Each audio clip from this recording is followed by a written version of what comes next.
জুলাই গণ অভ্যুত্থানে ছাত্র জনতাসহ নানা শ্রেণী পেশার প্রায় ২,০০০ মানুষ নিহত হন।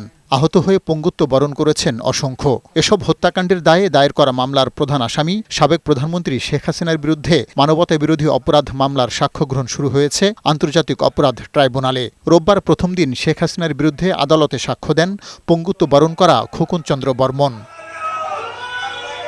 আজকের মামলার ৩ আসামির মধ্যে শেখ হাসিনা ও সাবেক স্বরাষ্ট্রমন্ত্রী আসাদুজ্জামান খান কামাল পলাতক থাকলেও অপর আসামি সাবেক পুলিশ প্রধান চৌধুরী আবদুল্লাহ আল মামুনকে আদালতে হাজির করা হয়। ট্রাইব্যুনালের সূচনা বক্তব্য রাখেন প্রধান প্রসিকিউটর মোহাম্মদ তাজুল ইসলাম। বলেন, আন্দোলন চলাকালীন সময়ে শেখ হাসিনাই হত্যাকাণ্ডের নির্দেশ দিয়েছেন, অন্যরা সেটি বাস্তবায়ন করেছে।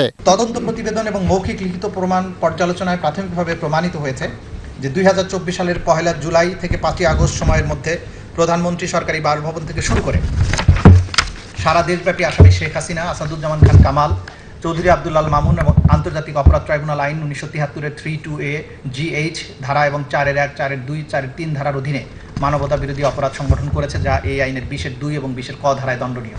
এর আগে বক্তব্য রাখেন অ্যাটর্নি জেনারেল মোহাম্মদ আসাদুজ্জামান। জুলাই হত্যাকাণ্ডের সাথে জড়িতদের সর্বোচ্চ শাস্তি চান তিনি। জুলাই বিপ্লবের মধ্য দিয়ে যে ইতিহাসের নির্মম যে হত্যাকাণ্ড ঘটেছে, সে হত্যাকাণ্ডের আমরা বিচার চাইতে এসে রাষ্ট্রপক্ষের থেকে অবশ্যই আমরা সর্বোচ্চ শাস্তি চাই।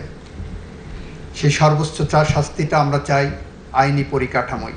ব্যক্তিগত কোনো আক্রোশ থেকে নয়, অপরাধের নেতৃত্ব দেওয়ার কারণেই শেখ হাসিনার বিচার হচ্ছে বলেও জানান রাষ্ট্রের সর্বোচ্চ এই আইন কর্মকর্তা। পার্থ রহমান, বৈশাখী সংবাদ, ঢাকা।